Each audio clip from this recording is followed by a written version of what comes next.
ঢেউ মূলত তৈরি হচ্ছে এইখান থেকে এই যে একটা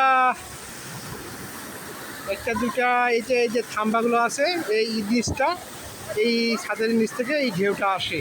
এখানে হয়তো মেশিন দিয়ে ঢেউ সৃষ্টি করা হয়, নিচ থেকে ধাক্কা দেওয়ার মাধ্যমে সৃষ্টি হয়। এটা হচ্ছে স্টেজ, এই স্টেজের উপরে সাউন্ড বক্স বাজানো হচ্ছে, আর এইখান থেকে ঢেউগুলো সৃষ্টি হয়ে এই চতুর্দিকে ছড়ায় পড়তেছে। খুব ছোট একটা জায়গা। নিচের অংশটুকু আকাশি রং করা আছে, যার জন্য পানিগুলোকে নীল মনে হচ্ছে। আসলে পানি নীল না, পানিগুলো সাদা। রং করার কারণে নীল মনে হচ্ছে। সমস্ত পানি সাদা, একদম ফ্রেশ গভীর নলকূপের পানি। এই যে বিদেশি আসছে তিনটা আসছে, একটা দেখাচ্ছি, কই গেল, এই যে একটা,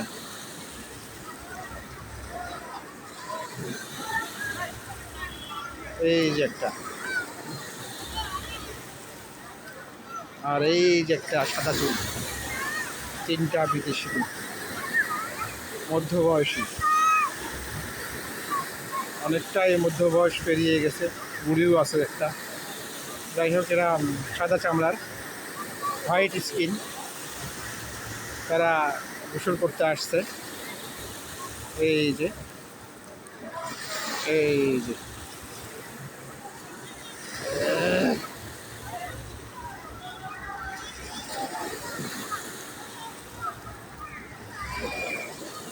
এই যে আমার বেটা মনিম, আব্দুল মনিম, আমার এইটা আমার বেটি, এটা আমার ছোটো ভাইয়ের বেটি।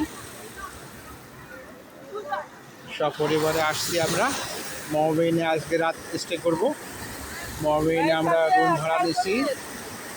এইটা আমার ভাগ্নি, আমার রিক্তার মেয়ে, আমার ছোট বোনের মেয়ে।